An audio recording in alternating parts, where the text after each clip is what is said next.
கதையின் தொடர்ச்சி. இடது கரத்தால் தலையை சுவாரஸ்யமாக சொரிந்து கொண்டிருந்த நாகம்மாள் பதிலுக்கு அதிருப்தியுடன் முகத்தை சுருக்கிவிட்டு சமையலறைக்குள் சென்று மறைந்துவிட்டாள்.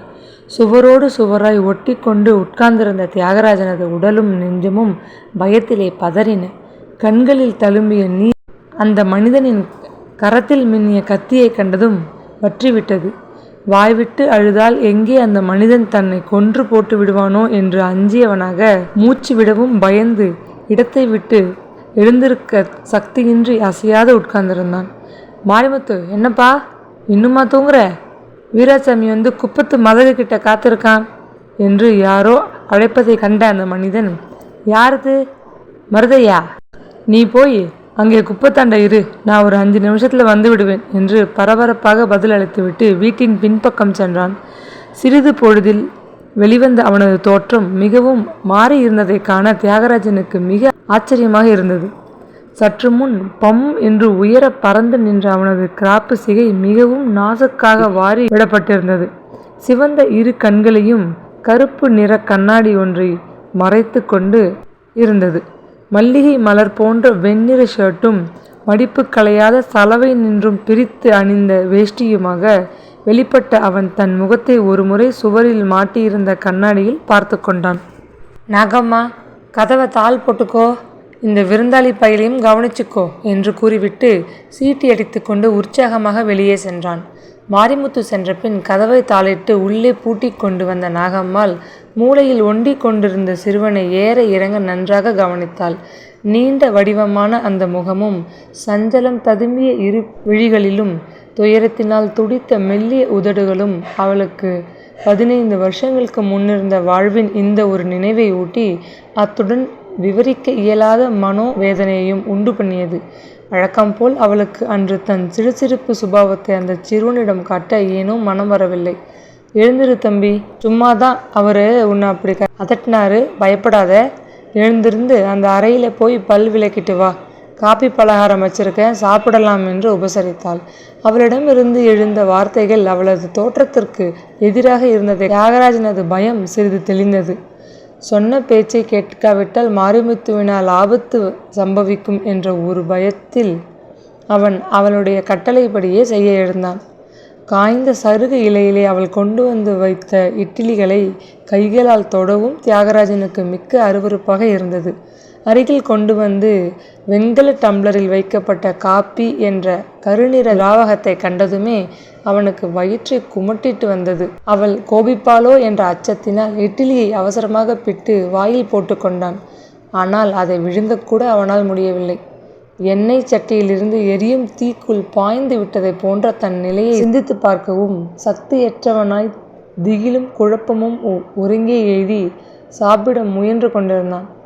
புகைந்த அடுப்பை கிளறிவிட்டு ஊதிக்கொண்டிருந்த நாகம்மாள் திரும்பி மீண்டும் ஒரு முறை அந்த சிறுவனை ஏற இறங்க விழுங்கி விடுகிறவள் போல் பார்த்தாள். அந்த சிறுவனின் சஞ்சலம் தவழும் இரு கண்களும் அவளது உள்ளத்திலே கடந்து போன நாட்களை விரைவில் ஞாபகப்படுத்தவே தன் வேதனையை தாளாது துன்பத்துடன் பெருமூச்செறிந்தாள். இட்லி துண்டுகளை சிரமத்துடன் மென்று கொண்டிருந்த தியாகராஜன் நாகம்மாள் தன்னையே விரித்து பார்த்து கொண்டிருப்பதை உணர்ந்ததும் திடுக்கிட்டு போனான். அத்தை காந்திமதி அவனுக்கு சில சமயங்களில் கதைகள் சொல்வதுண்டு.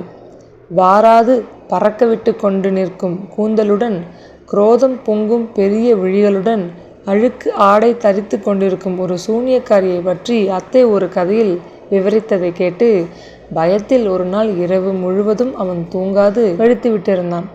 அவனது கற்பனையிலே உருப்பெற்றிருந்த அந்த சூனியக்காரியே நாகம்மாள் உருவில் அவன் முன் நிற்பது போல் தோன்றியது. திடீரென்று அவனது மேனி பயத்தில் சிலிர்த்தது.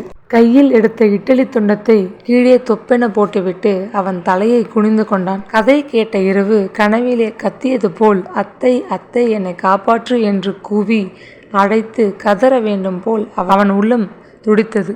அடுப்பை கிளறி எரிய விட்டுவிட்டு திரும்பி உட்கார்ந்த நாகம்மாள், தம்பி சாப்பிட்டியா, உனக்கு பசிக்கலையா என்று மெல்லிய குரலில் கேட்டாள். மௌனமாக இருப்பதை கண்டதும் தொடர்ந்தாற்போல், தம்பி உன் பேர் என்ன என்று வினவினாள். தியாகராஜன் என திணறிய அவன் கண்களில் பொங்கிய நீரை சமாளிக்கும் நிமித்தம் முகத்தை இன்னும் சற்று கீழே தாழ்த்தி கொண்டான். ஆமாம், வீட்டை விட்டு நீ ஓடி வந்துட்டியாமே, ஏன் வந்தியா? உன் அப்பா ஏதாச்சும் உன்னை கோபிச்சுக்கிட்டாரா என அவள் மேலும் கேட்டாள். அப்பா செத்து விட்டார், அம்மாவும் இறந்து போய்விட்டாள். வீட்டிலே மாமாதான் இருக்கிறார். அவர் கோபிப்பார்னு பயந்து கொண்டு ஓடி வந்துட்டேன் என்று துக்கத்துடன் அரற்றிய தியாகராஜன் தான் செய்த காரியம் எவ்வளவு தவறானது, எத்தனை அபாயகரமானது என்பதை அந்த நிமிஷம் மிகவும் உணர்ந்தவன் போல் மேலே பேச முடியாது விக்கி விக்கி அழத் துவங்கினான். வீட்டை விட்டு ஓடி வந்தியா? அதுவும் இந்த சடையாண்டி கையிலேயே வந்து அகப்படணும்? ஏன் தம்பி, உனக்கு இந்த கிழத்தை எத்தனை நாளாக தெரியும் என கேட்டாள். திக்கி திணறிக்கொண்டு அவன் கூறி முடிக்கும் வரை பேசாது கேட்டுக்கொண்டு வந்த நாகம்மாள் முடிவில் நீண்டதொரு பெருமூச்சு விட்டு, ஐயோ தம்பி, உன்னை போல உலகம் தெரியாத குழந்தையாய் ஒரு காலத்தில் நானும் இருந்தேன். அதனால் என் கதி எப்படி ஆச்சுன்னு நீ பார்த்துக்கோ. இது வீடு இல்லை, பெரிய நரகம். கொஞ்சம் பொறுத்து உன் கண்ணாலேயே நீ பார்க்க போற. நீ என்னத்துக்கு இங்கே வந்து எங்களோட மாட்டிக்கொண்டாய்? நான் தான் வேற கதி இல்லாமல் இங்கே வந்து நல்லா அகப்பட்டு கொண்டு பாவ வாழ்க்கை நடத்துகிறேன். நீ அறியா பையன், இன்னும் எத்தனையோ இருக்கு உனக்கு உலகத்திலே வாழ்கிறதுக்கு. இந்த நரகத்தை விட்டு ஓடி போயிடு தம்பி, ஓடி போயிடு. உணர்ச்சி வசத்தில் படபடப்பாக, நான் எப்படி வெளியே ஓடி போவேன்? கதவை தாளிட்டு நீதான் உள்ளே பூட்டி இருக்கிறாயே. மாரிமுத்து அப்படி ஓடினால் கொன்று விடுவதாக சொல்லியிருக்கிறானே என்றெல்லாம் பல கேள்விகள் கேட்டு தெரிந்து கொள்ள வேண்டும் என்ற ஆவலில் நிமிர்ந்து அவளது முகத்தை பார்த்த தியாகராஜன் ஆச்சரியத்தில் மௌனமாகிவிட்டான். நாகம்மாள் கண்களிலிருந்து மடை திறந்த வெள்ளம் போல் கண்ணீர் வழிந்தோடி கொண்டிருந்தது. கடந்த பல மாதங்களாக நாகம்மாளது உள்ளத்திலே ஒரு பெரும் வெறுப்பு வளர்ந்து கொண்டே வந்தது உண்மைதான். அவளும் மாரிமுத்துவும் நடத்தி வந்த அந்த பயங்கரமான வாழ்க்கை சிறிதும் பிடிக்கவே இல்லை. இது ஒரு வாழ்வா? எச்சில் இலைக்கு அலையும் நாயையும் சாக்கடையிலே படுத்து உறங்கும் பன்றியையும் விட கேவலமாக வாழ்கிறோமே என தனக்குள்ளே எண்ணி அவள் உள்ளம் வெதும்பி கொண்டிருந்தாள். அவள் கணவன் மாரிமுத்து உண்மையில் உலகத்திற்கும் சமூகத்திற்கும் சட்டத்திற்கும் உட்பட்டு அவளை சாஸ்திரோக்தமாக மணந்து கொண்ட புருஷன் அல்ல. சின்ன பின்னமாகி விட்டிருந்த அவளது வாழ்க்கையில் அவன் ஒரு முறை அவளை சந்தித்து அவளது நீடித்த காதலுக்கு பாத்திரமாக இருந்தான். அவளை பொறுத்தவரை அவனை கணவனாகவே கருதி அவனுடன் 15 வருஷ காலத்தை கடத்திவிட்டாள். நாகம்மாள் அவன் மீது கொண்டிருந்த பிரிக்க முடியாத அவ்வளவு பாசம் மாரிமுத்துக்கு அவளிடம் இருந்ததில்லை. பல சௌகரியங்களை முன்னிட்டு அவன் தன்னுடன் கூட வாழ்க்கை நடத்துகிறான் என்ற கசப்பான உண்மையை அவள் நீண்ட காலமாக அறிந்திருந்தாள். உயிருக்கு மேலாக தான் நேசிக்கும் அந்த மனிதனிடம் தன்பால் அதற்கீடான அன்பு எந்த காரணத்தினாலேயோ இருக்கவில்லையே என எண்ணி அவள் வெகுவாக உள்ளம் நைந்து போயிருந்தாள். மாரிமுத்து தன் ஜீவியத்திற்காக நடத்தி வந்த தொழில்களில் ஒன்று கூட நாகம்மாளுக்கு பிடித்ததில்லை. அவன் சடையாண்டி கிழவனைப் போல் வேறு 2 கூட்டாளிகளுடன் சேர்ந்து கொண்டு புதுச்சேரியிலிருந்து பட்டு, வைரம், தங்கம் இவைகளை சுங்கவரியின்றி கடத்தி கொண்டு வந்து திருட்டுத்தனமாய் விற்பனை செய்யும் தொழிலில் ஈடுபட்டிருந்தான். அத்துடன் திருட்டு கஞ்சா, அபினி முதலிய வியாபாரத்திலும் அவனுக்கு பழக்கம் இருந்தது. வாரத்திற்கு 2 முறை அவர்கள் குடியிருந்த வீட்டு மாடியில் மாரிமுத்துவின் தோழர்கள் பலர் பணம் வைத்து சீட்டாட கூடி விடுவார்கள். அவர்கள் போடும் கூச்சலும் சத்தமும் கேட்டு போலீஸ் வந்து தொந்தரவு கொடுக்க போகிறார்களே என்ற கிலியில் தனது இஷ்ட தெய்வங்களை பிரார்த்தித்து கொண்டிருந்தாள் நாகம்மாள். கள்ளத்தனமாக சட்டத்திற்கு புறம்பாக பல காரியங்களில் ஈடுபட்டிருந்த அவன் மீது போலீஸ் கண்காணிப்பு அதிகமாக இருந்தது என்பது அவளுக்கு நன்றாக தெரியும். ஒரு சிறு திருட்டு குற்றத்தில் சம்பந்தப்பட்டதாக கருதி தண்டிக்கப்பட்டிருந்த மாரிமுத்து 6 மாத கடுங்காவல் சிறைவாசத்திற்கு பிறகு வெளிவந்து அப்பொழுதுதான் மாதம் 2 இருந்தன. வாட்ட சாட்டமான உடமைப்பும் தேக வலுவும் இருந்தது. உடலை வாட்டி நல்ல தொழில் செய்து கௌரவமாக வாழ முயற்சிக்காது குறுக்கு வழியிலே பணம் சம்பாதிக்க அவன் துணிந்து இறங்கியிருப்பதை நாகம்மாள் சிறிதும் ஆதரிக்கவே இல்லை. அவன் மீது கொண்டிருந்த கட்டுக்கடங்காத காதலினால் எத்தனையோ முறைகள் அவனது துஷ்ட காரியங்களில் தனது பஞ்ச அறிவுகளையும் உதறிவிட்டு அவள் தானும் பங்கெடுத்து உழைக்க பாடுபட்டதுண்டு. எவ்வளவு முயற்சித்தாலும் அவளது இருதயத்திலே ஒரு மூலையில் அசையாது குடிகொண்டிருந்த மனிதத்தன்மையின் ஒரு சிறு அணு அவளை அவ்வாறு அறிவை விட்டு மிருகமாக மாறிவிடாது தடுத்து புரட்சி செய்த வண்ணம் இருந்தது. மாரிமுத்துவின் கொடும் செயல்களும் உதவியாக இருக்கும் ஒவ்வொரு சமயமும் மனிதத்தன்மை என்னும் உணர்ச்சியினால் உந்தப்பட்டு அவள் நாம் என்ன மிருகமா? இதெல்லாம் பாவமான செய்கை அல்லவா இப்படி வாழ்வது ஒரு வாழ்வா என்று எண்ணி துயரம் அடைவாள். மேலும் அவள் இவ்வாறு நல்ல உணர்ச்சிக்கும் சிந்தனைக்கும் உட்பட இன்னும் ஒரு காரணமும் இருந்தது. சிறையிலிருந்து வெளிவந்த மாரிமுத்து புதிதாக வேறு விதமானதொரு தொழில் நடத்த ஆரம்பித்திருந்தான். சடையாண்டி கிழவன் உதவினால் எங்கிருந்தோ சிறு குழந்தைகளை கடத்தி கொண்டு வந்து அவர்களை 2 தினங்கள் தங்கள் வீட்டில் ஒளித்து வைத்திருந்து பிறகு பெயர் தெரியாத ஊர்களில் முகம் அறியாத மனிதர்களிடம் அவர்களை விற்றுவிடும் பாபகரமான தொழிலில் மும்முரமாக இறங்கியிருந்தான். அந்த குழந்தைகளை எதற்காக, எங்கே, ஏன் வாங்கிக் கொள்கிறார்கள், இதனால் லாபம் என்ன என்ற விஷயங்கள் எல்லாம் அவளுக்கு விளங்காத பெரும் புதிராக இருந்தது. திருட்டு, பொய், புரட்டு முதலிய பஞ்சமாபாதங்களை கண்டு கூட அவள் அவ்வளவு கலங்கியதில்லை. தாயிடமிருந்தும் உறவினர்களிடமிருந்தும் உலகமறியா சிறுவர் சிறுமிகளை நயவஞ்சகமாக பேசி பிரித்துச் சென்று வேற்று மனிதர்களின் வாழ்க்கையுடன் அவர்களை பிணைத்து அவர்களின் சுதந்திர வாழ்வையும் சுகத்தையும் நாசப்படுத்தும் இந்த பயங்கரமான தொழிலை அவள் அறவே வெறுத்தாள். மாரிமுத்துவிடம் இதை பற்றி 2 முறை தர்கித்து அவனது அதிருப்திக்கு ஆளாகிவிட்டிருந்தாள். எல்லாவற்றையும் விட அன்று காலை அவள் மனதிலே வெறுப்பும் விரக்தியும் குடிகொண்டிருந்ததற்கு காரணம், முதல் நாள் இரவு அவளுக்கும் அவள் காதலனுக்கும் நடந்த ஒரு மனஸ்தாபமே முக்கியமானதாக இருந்தது. சிறையிலிருந்து வெளிப்பட்டதிலிருந்து மாரிமுத்து தன்னிடம் மிகவும் மாறுதலாக நடந்து கொள்வதை அவள் கவனிக்க தவறியதே இல்லை. தன்பால் அவனுக்கு ஏற்பட்டிருந்த கொஞ்ச நெஞ்ச அன்பும் அஸ்தமித்து போனதன் காரணம் என்னவா இருக்கலாம் என அவள் பலவாறு சஞ்சலத்துடன் வருந்தி கொண்டிருந்தாள். எதேச்சையாக பேச்சுவாக்கில் அவனது கருத்து வேறொரு பெண்ணிடம் லயித்து போயிருந்தனால்தான் அவன் அவ்வாறு மாறிவிட்டிருக்கிறான் என்பதை அறிந்து கொண்டதிலிருந்து நாகம்மாளுக்கு வாழ்க்கை வேம்பாகி விட்டது. பொறாமையினால் அவள் உள்ளம் கொதித்தாள். ஆனால் மாரிமுத்துவிடமிருந்த பயத்தால் அதை வெளியே காட்ட துணிச்சல் இன்றி தவித்தாள். உயிருக்கு மேலாக காதலித்த அந்த மனிதன் தனக்கு செய்யும் பெரும் துரோகத்தை அவளால் சகிக்க முடியவில்லை. முதல் நாள் இரவு சாப்பாட்டிற்கு பிறகு மாரிமுத்து வெளியே கிளம்ப அவசரமாக புறப்பட்டான். அதை கண்டதும் பல நாட்களாக அடக்கி வைத்து கொண்டிருந்த கேள்வி அவளையும் அறியாது வெளியே வந்துவிட்டது. இத்தனை நேரத்துக்கு மேலே வெளியே என்னத்துக்கு போறியான் என அவள் உரிமையுடனும் ஆத்திரத்துடனும் கேட்டுவிட்டாள். கை கடிகாரத்தை உற்று பார்த்து கொண்டிருந்த மாரிமுத்து அவள் பக்கம் கோபத்துடன் திரும்பி, என்ன கேட்கிற? ஆம்பளைக்கு வெளியில் ஏதாச்சும் வேலை இருந்துக்கிட்டே தான் இருக்கும்.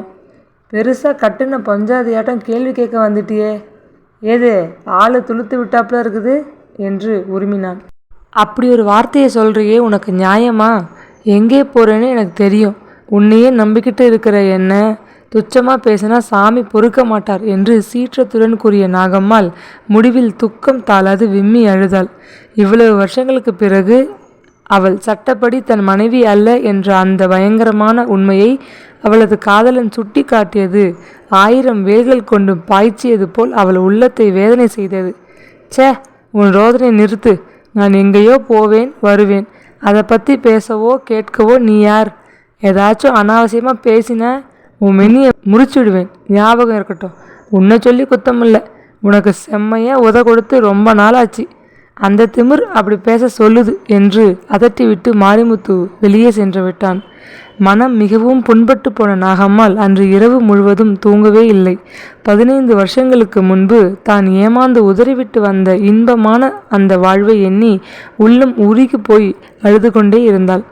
15 வருஷங்களுக்கு முன்பு ஒரு நாள் பகல் வரப்பிலே தகப்பனுக்கு பகல் சாப்பாடு எடுத்துக்கொண்டு நடந்து வந்து கொண்டிருந்த ஒரு சிறுமியின் கவனம் அருகில் இருந்த புளிய மரத்தடியில் சென்றது. காவியுடையுடன் நீண்ட தாடியும் கொண்ட ஒரு பெரியவர் மரத்தடியிலே உட்கார்ந்திருந்தார். வயலில் வேலை செய்து கொண்டிருந்த சில பெண்கள் தங்கள் கையை அவரிடம் நீட்டி ரேகை பார்த்து கொண்டு கூச்சலும் மகிழ்ச்சியுமாக ஆர்ப்பரித்து கொண்டிருந்தார்கள். சிறிது நேரம் அவர்களையே பார்த்து கொண்டு நின்ற அச்சிறுமி தன்னை உச்சியிலிருந்து உள்ளங்கால் வரை அந்த கிழவர் உற்று கவனிப்பதை உணரவே இல்லை. தந்தைக்கு சாப்பாடு வேலை நெருங்கிவிட்டதை உணர்ந்த அவள் அங்கே நின்று மேலும் வேடிக்கை பார்க்க பயந்து கொண்டு வயலை நோக்கி வேகமாக சென்றாள். தந்தை சாப்பிட்டு முடிந்ததும் காலியான பாத்திரங்களை வாய்க்கால்களில் கழுவிக்கொண்டு புறப்பட்டாள். வழியில் அந்த புளிய மரத்தடியில் அப்பொழுது அந்த கிழவர் மட்டும்தான் இருந்தார். உன் கைரேகை பார்க்க ஆசை இல்லையாம்மா?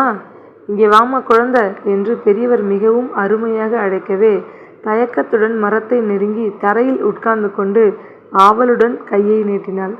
எவ்வளவோ அவளிடம் கேட்க வேண்டும் என்று அவள் மனம் துடித்தது. அப்பாவும் அம்மாவும் இப்படி தினமும் சண்டை போட்டுக்கொண்டே இருப்பாங்களா? என்றைக்காவது வீட்டிலே கொஞ்சம் அமைதி ஏற்படுமா? எப்பவும் நாங்கள் சோற்றுக்கில்லாது இப்படித்தான் ஏழையாக கஷ்டப்படுவோமா? தம்பிக்கு வந்திருக்கும் காச நோய் சௌக்கியமாகி அவன் உடம்பு முன்போல் ஆகிவிடுமா என்ற இத்தியாதி கேள்விகளை கேட்க நான் துடிதுடித்து கொண்டு ஆவலுடன் கரத்தை நீட்டினாள். கிழவர் தமது தாடியை உருவிக்கொண்டு அவள் கரத்தை கூர்ந்து பார்த்துவிட்டு, அடே அப்பா, அதிர்ஷ்ட சக்கரம் இந்த கையில் இருக்குதே, இந்த கையால் பொன்னும் வெள்ளியும் அள்ளி அள்ளி எல்லோருக்கும் கொடுக்க போற பெரிய அதிர்ஷ்டக்காரி அல்லவா நீ என்று புகழ்ந்தார். இப்படியே அந்த கிழவர் தமது பேச்சுகளால் அவளது இளம் உள்ளத்திலே பலவித கற்பனைகளையும் ஆசைகளையும் தூண்டிவிட்டார். கிராமத்து தத்ரத் வாழ்வை உதறிவிட்டு புறப்பட்டால் நகரத்திலே புதுமையான இன்ப வாழ்க்கை ஒன்று அவளுக்கு காத்திருப்பதாக மெல்ல உபதேசம் செய்தார். முதலில் சிறிது தயங்கிய நாகம்மாள் ஒரு நாள் இரவு தன் தாயும் தந்தையும் போட்டுக்கொண்ட சண்டையை கண்டு வெறுப்படைந்து மனம் வெதும்பி தரித்திரத்தையும் கிராமத்து அல்ப வாழ்வையும் திரகஸ்கரித்துவிட்டு யாருக்கும் தெரியாது புறப்பட்டு சென்று விட்டாள். ஆரம்பத்தில் கூறியபடி அவர் அவளை நகரத்தில் இருந்த பெரிய பள்ளிக்கூடத்தில் சேர்க்கவில்லை. அதற்கு பதில் முன்பின் தெரியாத ஒரு முரட்டு மனிதனிடம் அவளை கொணர்ந்து ஒப்படைத்துவிட்டு அவர் மாயமாக மறைந்து விட்டார். விதி இவ்வாறு வகுத்த பாவ வாழ்க்கையை வேறு வழியின்றி ஏற்றுக்கொண்டு நாகம்மாள் மாரிமுத்துவுடன் 15 வருஷ காலத்தை எப்படியோ கழித்து விட்டாள். இவ்வளவு காலத்திற்கு பிறகு அவளை துச்சமாக குறைவுபடுத்தி பேசியதை அவளால் தாழ முடியவில்லை. அன்று மட்டும் அந்த பாவி கிழவன் பேச்சை நம்பி மோசம் போகாதிருந்தால் நம் கதி இப்படியே ஆகிவிட்டிருக்கும். வயலிலே உடல் வாட உழைத்து பாடுபட்டு வாழும் புருஷன் ஒருவனை மணந்து கொண்டு எவ்வளவோ சுகமாகவும் கௌரவமாகவும் வாழ்ந்து கொண்டிருப்போமே என எண்ணி அவள் இரவு முழுவதும் மிகவும் வருந்தி கொண்டிருந்தாள். கனவினின் திடுக்கிட்டு விழித்தவள் போல் பழைய நினைவு நின்று தன்னை விடுவித்து கொண்டு எழுந்த நாகம்மாள், தம்பி, அழுவாதே. அழுதால் மட்டும் என்ன நடக்கப் போகுது? ஒன்றும் இல்லை. உன்னையும் என்னையும் போல பேச்சை நம்பி ஏமாந்த சங்கடத்திலே சிக்கிக்கிறவங்க எத்தனையோ பேர் இந்த உலகத்தில் இருக்காங்க. இட்லியை சுருக்க தின்னுவிட்டு கையை கழுவிவிட்டு போய் வாசற்பக்கம் அறையிலே உட்கார்ந்துடு. அழுதுகிட்டு இருக்கிறத அந்த பிசாசு பார்த்தால் உன்னை அடித்து நொறுக்கி விடுவான் என்றாள். கண்ணீரை துடைத்து கொண்ட தியாகராஜன் அவளை மிகவும் இரக்கமாக பார்த்து, அம்மா, கதவை திறந்து என்னை வெளியே போக விட்டுவிடு. நான் திரும்ப எங்கள் வீட்டுக்கே ஓடி போயிடுவேன். எனக்கு இங்கே இருக்க பயமாக இருக்கிறது என்று விக்கினான். தம்பி, அப்படி சுலபமாக உன்னை அனுப்பிவிட்டால் மாரிமுத்து என்னை உசுரோட சமாதி வச்சிருவானே. பயப்படாதே, நான் சொல்கிறபடி கேள். உன்னை இங்கிருந்து இவங்க கையில் சிக்காமல் காப்பாற்றி எங்கேயாச்சும் அனுப்பிச்சி விடுறேன். ஆனால் ஒன்று, நீ மட்டும் நான் சொல்கிறத கேட்டுக்கிட்டு நல்ல பையனாக நடக்கணும் என்றால் இரக்கம் மிகுந்த மெல்லிய குரலில். சரி என்று தலையை ஆட்டிய தியாகராஜன் உள்ளத்தில் நம்பிக்கை சிறிது உதயமாயிற்று. 1 மாத காலம் விரைவில் ஓடி சென்றது. தியாகராஜன் அந்த குறுகிய காலத்தில் தன் வாழ்நாட்களிலேயே மறக்க முடியாத பல நூதன அனுபவங்களை உணர நேரிட்டது. எளிமையும் இல்லாமையும் அவனுக்கு மிக்க பழக்கமானவை. எனினும் மனிதர்கள் எளிமையுடன் பிணைக்கப்பட்டு மிருகத்திலும் கேவலமாக வாழும் ஒரு கொடிய வாழ்க்கையும் உலகத்தில் இருக்கிறது என்ற உண்மை அவனுக்கு உதயமான பொழுது அவனது இளம் உள்ளத்திலே பெரும் அதிர்ச்சி உண்டாகத்தான் செய்தது. மாரிமுத்து தம்பதியை பற்றி அவன் பல விஷயங்களை நேரில் கண்டறிந்து கொண்டான். மாரிமுத்து பலவித வழிகளில் பொருள் தேடியும் அவனும் நாகம்மாளும் தாராளமாக செலவு செய்து கொண்டு நிம்மதியாக வாழ இயலவில்லை. அவன் சம்பாதித்த பணம் எவ்வளவு வேகமாக அவனை வந்து அடைந்ததோ அதே வேகத்தில் அவனை விட்டு பறந்தோடி சென்று விடுவதனால் மாரிமுத்து சதா கடன் தொல்லைகளிலும் தரித்திரத்திலும் உழன்று கொண்டிருந்தான். பொழுது விடிந்ததும் முதல் அஸ்தமிக்கும் வரை அவன் வீட்டு வாயில் கதவை கடன்காரர்கள் தட்டி கொண்ட வண்ணம் இருந்தனர். கடன் தொல்லைகளால் மன அமைதி இழந்த மாரிமுத்து நாகம்மாளிடம் அடிக்கடி எரிந்து விழுந்து கொண்டே இருந்தான். சிறு விஷயங்களுக்கெல்லாம் அவர்கள் இருவரும் வீடு இடிந்து விடும்படி உரத்த குரலில் சண்டை போட்டு கொண்டனர். தியாகராஜனுக்கு இவ்விதமான குடும்ப பூசல்கள் புதியதல்ல. அவனது சிறிய தாயும் தந்தையும் எத்தனையோ முறைகள் அவனது முன்னிலையிலேயே சண்டையிட்டு கொண்டிருக்கிறார்கள். ஆனால் அவர்கள் வீட்டிலே அப்போதைக்கப்போது எழுந்த யுத்தங்களுக்கும் நாகம்மாள் தன் கணவனிடம் போட்டுக்கொண்ட சண்டைகளுக்கும் உள்ள ஒரு பெரிய வித்தியாசத்தை அவன் கவனிக்க தவறவே இல்லை. சண்டையின் பொழுது அந்த விசித்திர தம்பதி வழங்கி கொண்ட வார்த்தைகள் அவன் அதுவரை கேட்டறியாத மிக்க ஆபாசமான மொழிகளாக இருந்தன. இதைவிட அவனுக்கு விசித்திரமும் வேடிக்கையுமாக இருந்தது. சண்டை முடிந்தவுடன் தம்பதிகளுக்குள் நிலவிய நின்ற அந்யோன்ய பாவம் ஒரே அறையில் கொன்று விடுவேன் போல் கோபத்துடன் கொக்கரிக்கும் மாரிமுத்துவா என்று ஆச்சரியப்படும்படி அவனது கோபம் விரைவில் தணிந்து போகும். கூந்தல் ஒரு முழ உயரம் பறக்கும் அளவு அலங்கோலமாக நின்று கொண்டு கண்களில் தீப்பொறி பறக்க உரத்த குரலில் கிரீச்சிட்டு ஆவேசம் பிடித்தவள் போல் அலறிக்கொண்டு அழும் நாகம்மாள் மாரிமுத்துவின் 200 கனிவான மொழிகளை கேட்டதும் மந்திர சக்தியினால் கட்டுண்ட நாகம் போன்று சொக்கி அடங்கி விடுவாள். ஆத்திரத்துடன் இருவர் போட்டுக்கொள்ளும் பூசலை எவ்வாறு காண சகிக்காதோ திகில் பட்டானோ அதைவிட பன்மடங்கு அவர்கள் காதல் நாடகங்களை காண அருவருப்படைந்து மனம் கூசினான் தியாகராஜன்.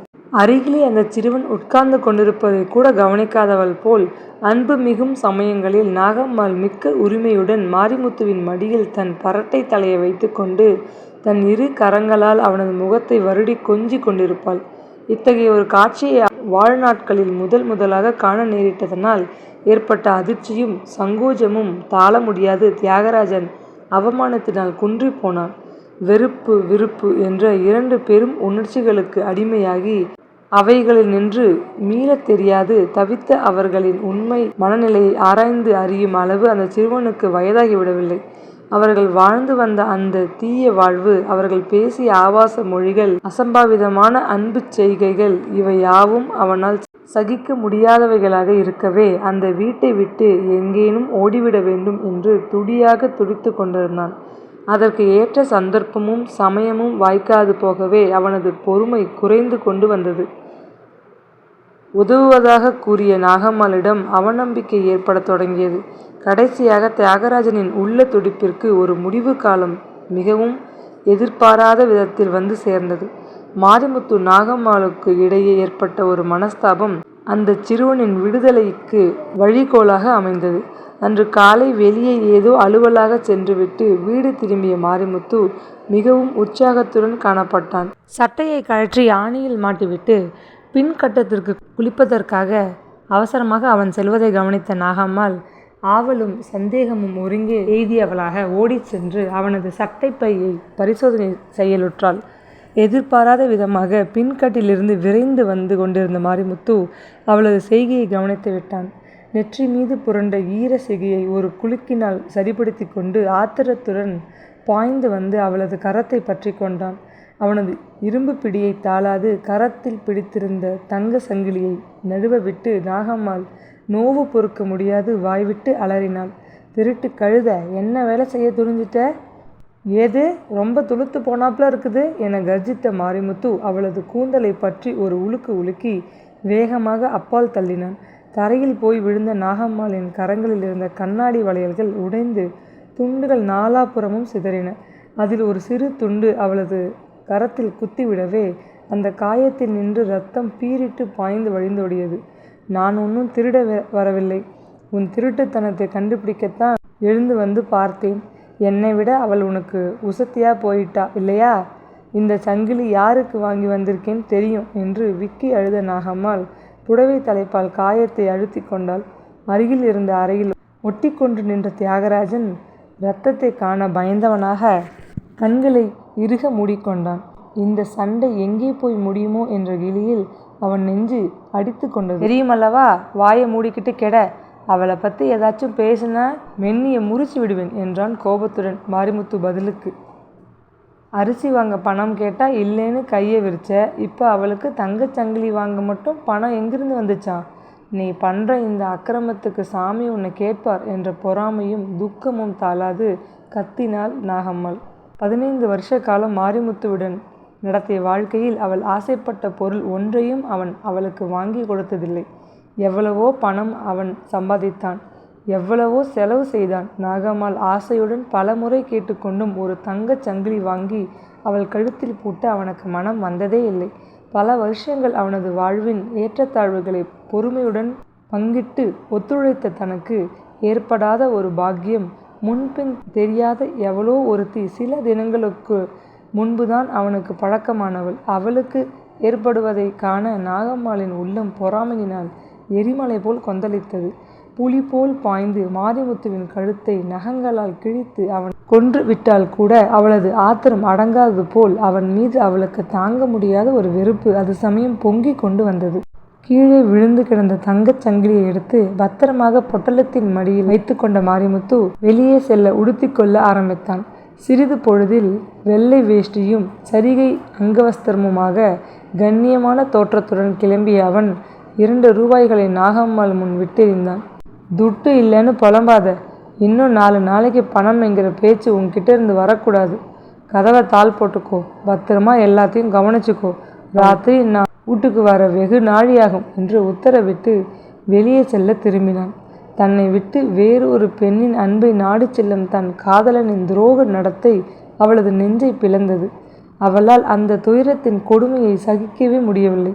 மாரிமுத்து தன்னை விட்டு போவதை தடுக்க வேண்டும் என்ற ஒரு ஆவேச உணர்ச்சியினால் எழுந்து ஓடி அவனது சட்டையை பிடித்து கொண்டாள். நான் மாட்டேன், உன்னை விடமாட்டேன் என்று ஆவேசத்துடன் கூறிய நாகம்மாள் அவனது காலடியில் விழுந்தாள். உல்லாசமாக வெளியே செல்ல உடுத்தியிருந்த தனது ஆடைகளை அவள் கசக்கி பாழாக்குவதைக் காண பொறுக்காத மாரிமுத்து தனது பலம் பொருந்திய கரங்களால் அவளை உதறி தள்ளிவிட்டு கோபத்துடன், உன்னை இன்னைக்கு பிசாசு பிடிச்சிருக்குது, என்னமோ இல்லாத ஆட்டமெல்லாம் காட்டுறியே, ஏது ரொம்ப துள்றாப்புல இருக்குதே, கழுத, எழுந்து கதவை தாளிட்டு வீட்டை பத்திரமா பார்த்துக்கோ, ஏதாச்சும் முரண்டு பண்ணியோ மாரிமுத்து யாருன்னு புரிஞ்சிடும் என கர்ஜித்து விட்டு ஆத்திரமாக வீட்டை விட்டு வெளியே சென்றான். தெருவிலே வேகமாக நடந்து போய்க் கொண்டிருந்த அவனது பின்னால் ஓடி சென்று அவனை இறுக பற்றி தன்னிடம் என்றும் பிரியாது வைத்து கொள்ள வேண்டும் போன்ற அடக்க மாட்டாத ஆத்திரம் நாகம்மாளுக்கு அது சமயம் பொங்கி கொண்டு வந்தது. கண்ணீருடன் விம்மியபடி தெரு வாசப்படி வரை ஓடிய அவள் வெளியே எட்டி பார்த்துவிட்டு திரும்ப உள்ளே ஓடி வந்து கதவை படீர் என சாத்தி கொண்டாள்.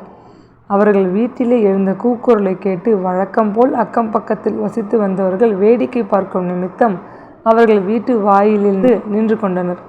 நாணம், வெட்கம் எல்லாவற்றையும் புறக்கணித்து விட்டிருந்தாள் என்றாலும் அவ்வப்பொழுது எழுந்த புரட்சி செய்யும் மனிதத்தன்மை என்ற உணர்ச்சி காரணமாக நாகம்மாளுக்கு திடீரென சமூகத்தை பற்றி அச்சம் ஏற்பட்டு விடுவதுண்டு. அக்கம் பக்கத்தவர்கள் சிரிப்பார்களே என்ற நினைவில் சற்றென்று உள்ளே திரும்பி வந்த அவள் துக்கம் தாளாது தரையில் விழுந்து புரண்டு அழுதாள்.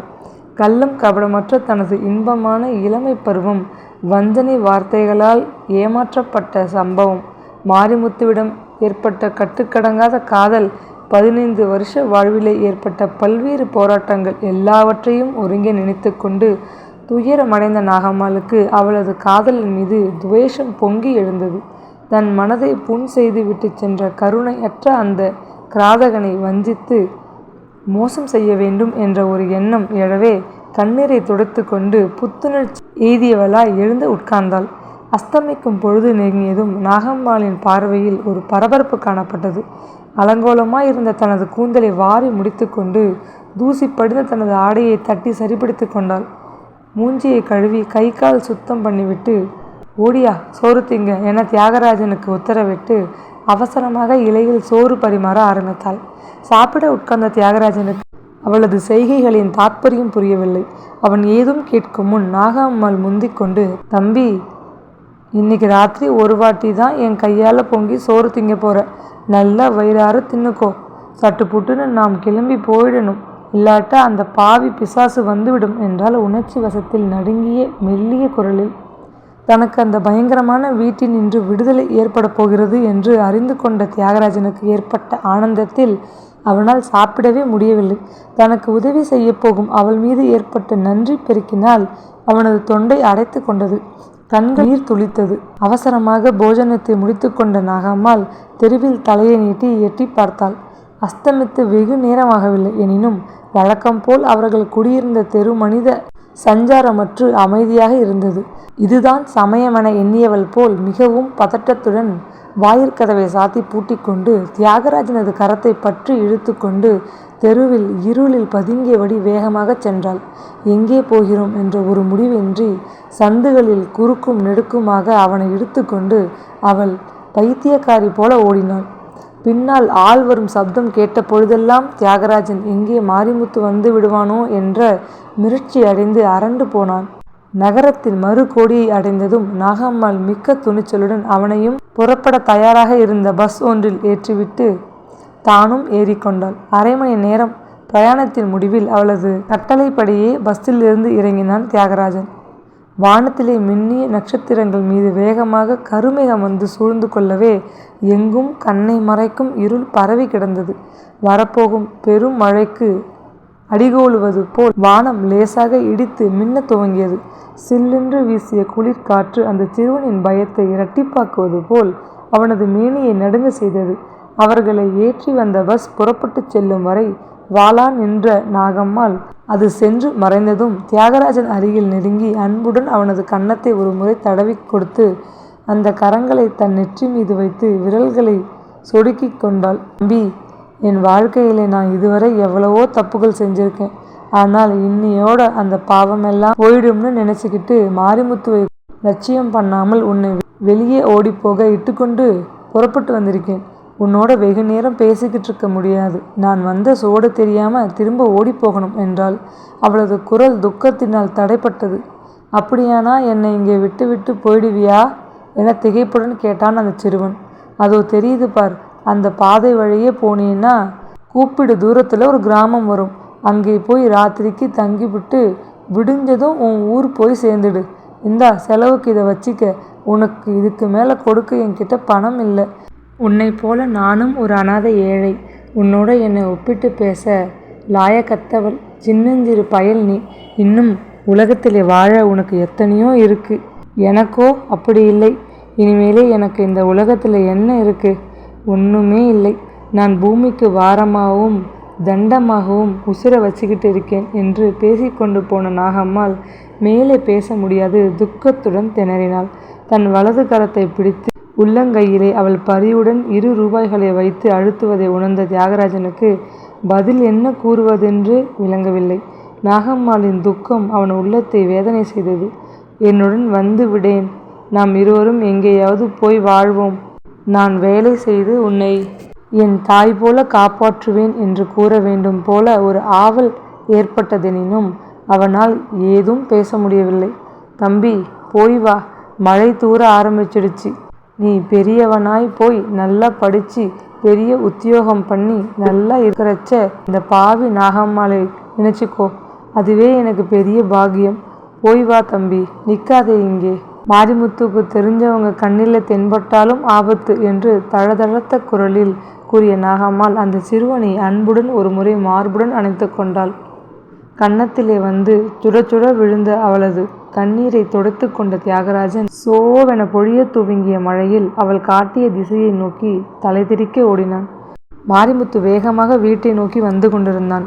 வழக்கம் போல் சந்துகளில் குறுக்காக புகுந்து இருட்டில் மறைந்து பதுங்கியபடி செல்லாமல் நிர்பயணமாக பகல் போல் விளக்கின் ஒளி வீசி கொண்டிருந்த ராஜபாட்டையில் அவன் நடந்து வந்து கொண்டிருந்தான்.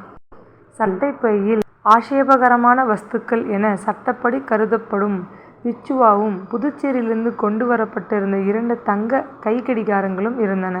இந்த மாதிரி சந்தர்ப்பங்களில் தெருவிலே அங்கும் இங்கும் காணப்படும் ரோந்து செய்யும் போலீஸ் ஜவான்களை கண்டு பயந்த மாதிரி காண்பித்து கொள்வது மிகவும் அபாயம் விளைவிக்கும் என்பதை பல வருஷ அனுபவத்தில் அறிந்திருந்த மாரிமுத்து நகரத்து நடுச்சந்தியில் நின்று கொண்டிருந்த போலீஸ் ஜவானிடம் நெருங்கி மிக்க துணிவுடன், ஐயா, நெருப்பு பெட்டி இருக்கிறதா என்று வினவினான். நாணயமான அவனது ஆடைகளை ஏற இறங்க விரைத்து பார்த்த ஜவானின் கண்களில் தோன்றிய சந்தேகக்குறி விரைவில் மறைந்துவிட்டது. இந்தாங்க என்று தன் சட்டைப்பையில் இருந்த அவன் நெருப்பு பெட்டியை எடுத்து நீட்டினான்.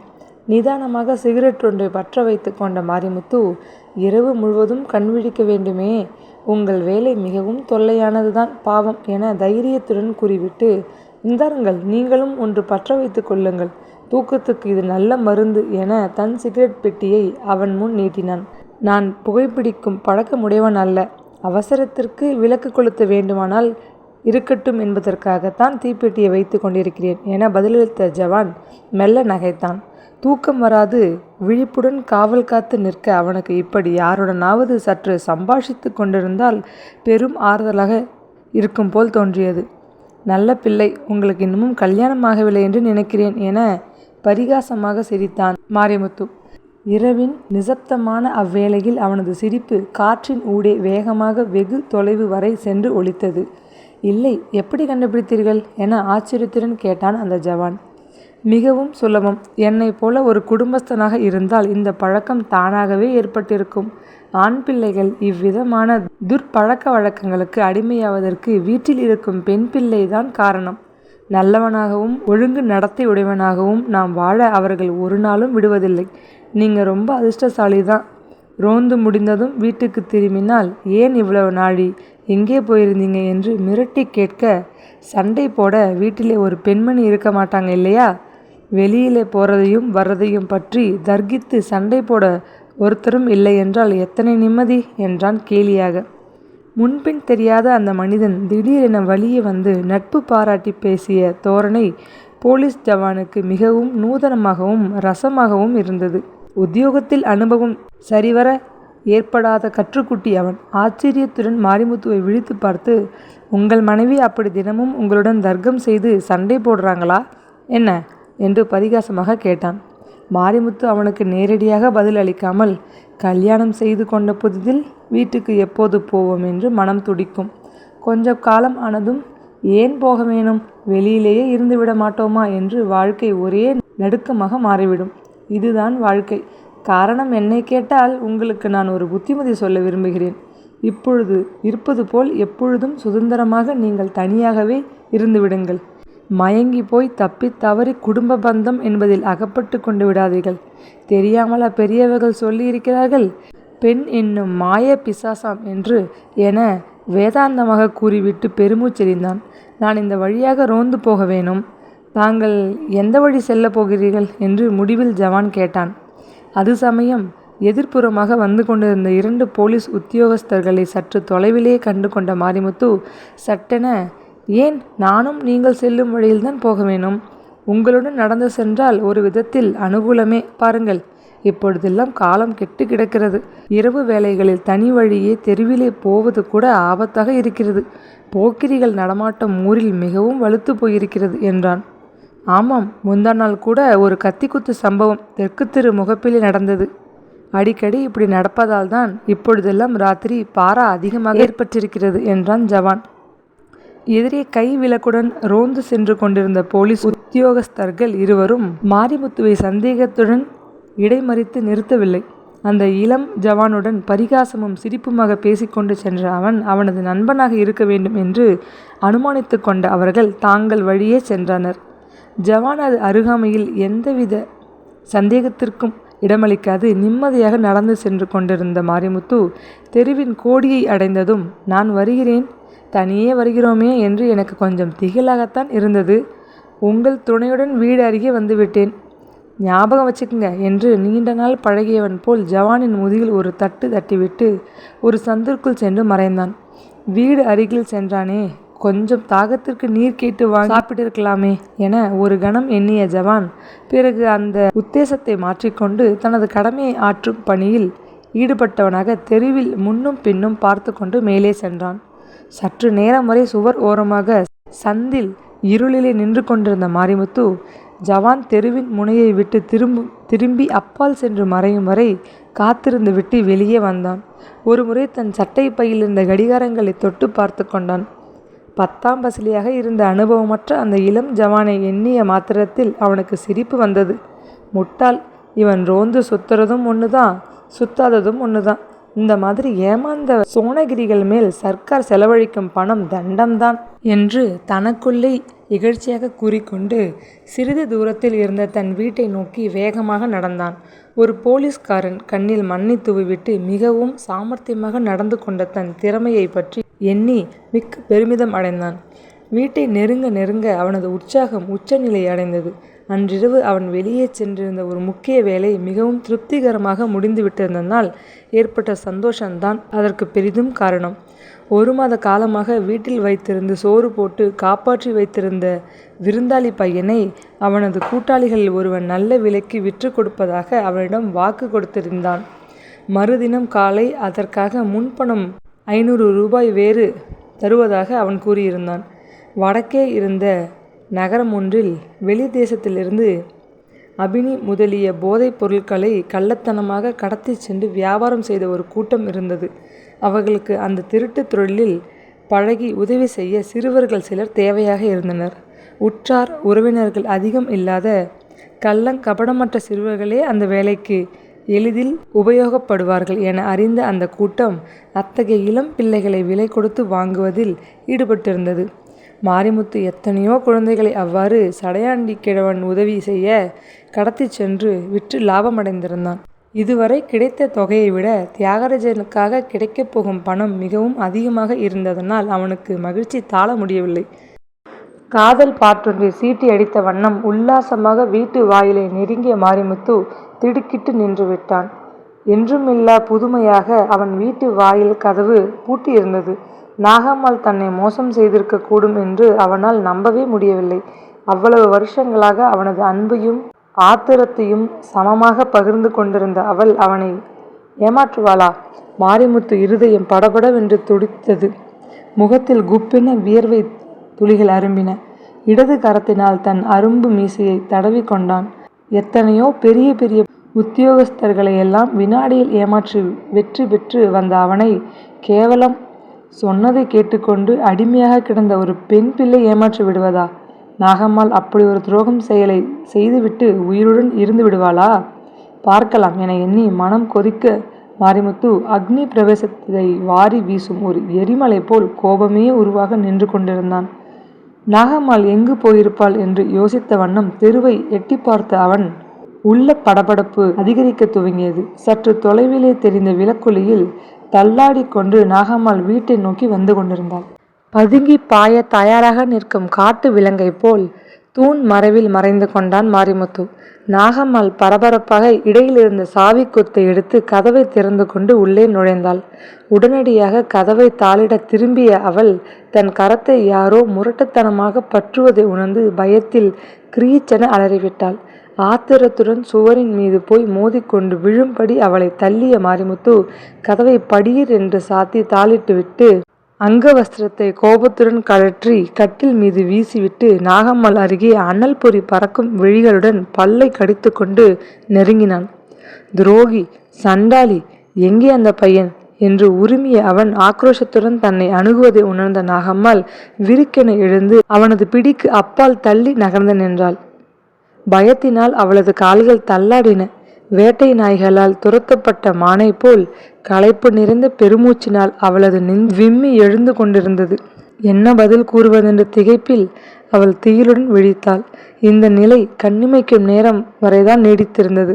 உன் துரோகத்துக்கு உன்னை நான் இன்று சும்மா விடப்போவதில்லை என்று உரிமிய மாரிமுத்துவின் கையில் மின்னிய பிச்சுவாலை கண்டதும் நாகம்மாளின் பயமும் திகிலும் மின்னலை போல் மறைந்தன. அவளது வாழ்விலே அதுவரை அடைந்திராத ஒரு பெரும் துணிவு திடீரென்று ஏற்பட்டுவிடவே அவள் மிடுக்காக புலி போல் அவனை கம்பீரமாக நிமிர்ந்து பார்த்து, துரோகி என்று யாரை பார்த்து பேசுகிறாய்? நாவை அடக்கி பேசு. நாகம்மாள் உன் கையில் அகப்பட்டு இஷ்டப்படி ஆடும் பொம்மை இனிமேலே இல்லை. அந்த பயலை நான் தான் வெளியே கொண்டு விட்டு ஊருக்கு ஓடிப்போக உதவி செய்தேன் என்றாள். பாவி, சண்டாளி என்று கத்திய மாரிமுத்து கோபத்துடன் பிச்சுவாவை ஓங்கிக் கொண்டு நெருங்கியதை கண்ட நாகம்மாள் ஒரே பாய்ச்சலில் எதிர்புறத்தில் போய் நின்று கொண்டு, ஐயோ கொல்றானே, பாவி கொல்றானே என அலறினாள். கத்தி ஊரை கூட்டினாலும் உன்னை விடப்போவதில்லை துரோகி என்று கத்திய மாரிமுத்து அவளை பிடிக்க பாய்ந்தான். துரோகின்னு இன்னும் ஒரு வாட்டி சொன்ன மண்டையை பிளந்து விடுவேன்.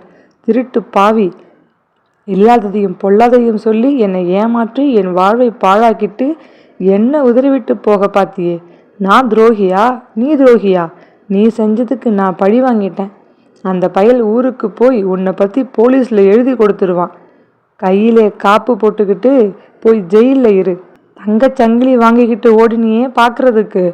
அந்த ஆசை நாயகி உன்னை வந்து காப்பாற்றட்டும் என்று ஆத்திரத்துடன் படபடவென்று கத்திய நாகம்மாள் மூளையில் சாய்ந்திருந்த இரும்பு கடப்பாறையை கையில் எடுத்துக்கொண்டாள். என்ன சொன்ன என்று உரிமை கொண்டு முன்னேறிய மாரிமுத்துவின் பிச்சுவா நாகம்மாளின் இருதயத்திற்குள் பாய்வதற்குள் அவளது கரத்தில் இருந்த கடப்பாறை முந்தி கொண்டு விட்டது. தடால் என்று கீழே விழுந்த மாரிமுத்துவின் தலையில் இருந்து பாய்ந்து ஓடுவதை திகைப்புடன் சிறிது நேரம் பார்த்து கொண்டு நின்றாள் அவள். அப்போது வாயில் கதவை யாரோ படபடவென்று தட்டும் சத்தம் கேட்டது. நாகம்மாள் மெல்லச் சென்று நிதானமாகவே கதவை திறந்தாள். அண்டை அயலில் இருந்தவர்கள் பலரும் வாயிலில் கூட்டமாக நின்று கொண்டிருந்தார்கள். போலீஸ் உடுப்பிலே காணப்பட்ட ஒரு வாலிபன், என்னம்மா கலாட்டா?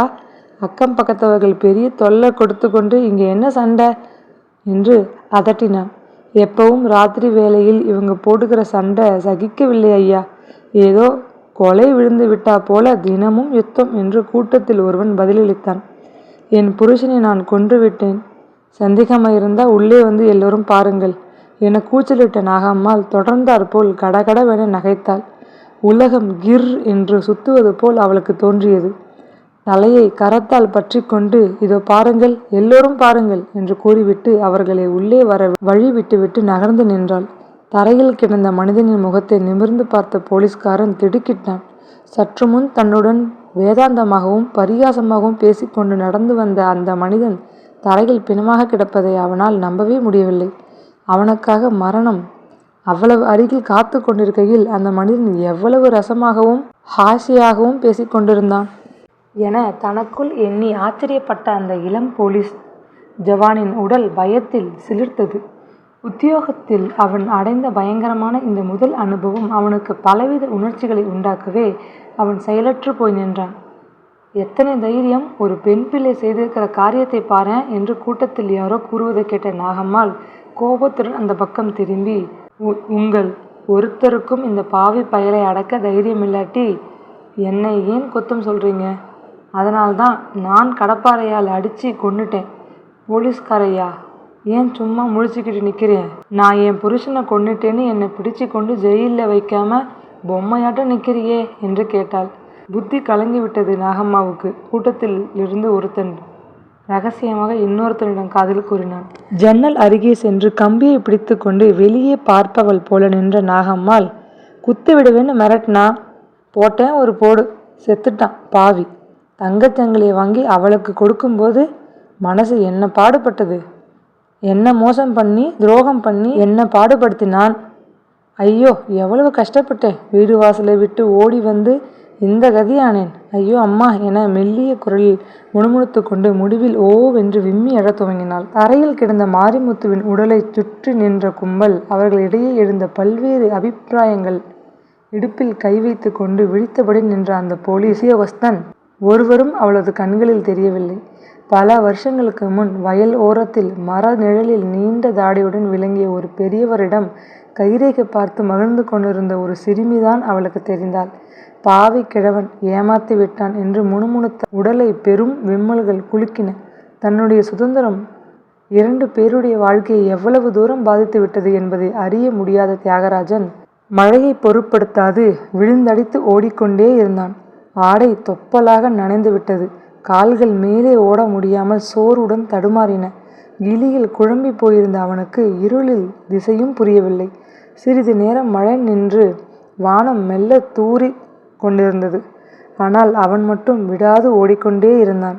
யாரது என்று அதட்டிய ஒரு மனிதனின் குரலை கேட்டதும் பயத்தில் அவன் அங்கமெல்லாம் சோர்ந்து விட்டது. மாரிமுத்துவே தான் பின்தொடர்ந்து பிடிக்க வந்து விட்டான் என்ற ஒரு பயத்தில் உடலில் இருந்த சக்தி எல்லாவற்றையும் திரட்டிக்கொண்டு இன்னும் வேகமாக ஓடினான். தெருவிலே புகுந்து யாரோ ஓடுவதைக் கண்ட தெரு நாய்க்கள் தூக்கத்தில் நின்று விழித்து கொண்டு லொல் லொல் என குறைக்க ஆரம்பித்தன. தியாகராஜனது கிளி இன்னமும் பன்மடங்கு அதிகரித்தது. தெருநாய்க்கள் யாவும் தன்னை துரத்தி கொண்டு விழுங்க வரும் கொடிய விலங்குகள் போல் அவனுக்கு அது சமயம் பயங்கரத்தை உண்டு பண்ணவே தட்டு தடுமாறிக்கொண்டு அருகில் இருந்த ஒரு சிறு தோட்டத்திற்குள் புகுந்தான். பளீர் என்று வீசிய மின்னல் ஒளியில் தோட்டத்திற்குள் ஒரு சிறு கூரை விடு திண்ணை மீது சிறிது நேரம் படுத்து தூங்க வேண்டும் என்ற ஆவலினால் வீட்டை நோக்கி தள்ளாடி கொண்டு சென்றான். கொட்டிலில் இருந்த பசு கத்துவதை கேட்ட காந்திமதி தூக்கம் கலைந்து எழுந்தாள். தும்பு கயிறு இறுகி விட்டதனால் கத்துகிறதோ என்ற சந்தேகம் வந்துவிடவே விளக்கை எடுத்துக்கொண்டு வாயிற்கதவை திறந்து கொண்டு வெளியே வந்தாள். திண்ணையில் ஈர உடைகளுடன் தூணோடு ஒட்டி கொண்டு நின்ற ஒரு சிறு உருவத்தை கண்டதும் அவளுக்கு தூக்கி வாரி போட்டது. யாரது என்று அதட்டிவிட்டு விளக்கை தூக்கி பிடித்தாள். பழக்கமான அந்த குரலை கேட்ட தியாகராஜன் பரபரப்புடன் நிமிர்ந்து பார்த்தான். பூமியும் வானமும் ஒரே வினாடியில் ஒன்றாகிவிட்டதை போன்ற ஒரு மகிழ்ச்சியினால் அத்தை என கிரீச்சிட்ட குரலில் கத்திய அந்த சிறுவன் பாய்ந்து ஓடி காந்திமதியை கட்டி கொண்டான். சந்தோஷமும் துயரமும் ஒருங்கே எய்திய அவளது உடல் காற்றிலே அகப்பட்ட இயற்கை போல் படபடவென நடுங்கின.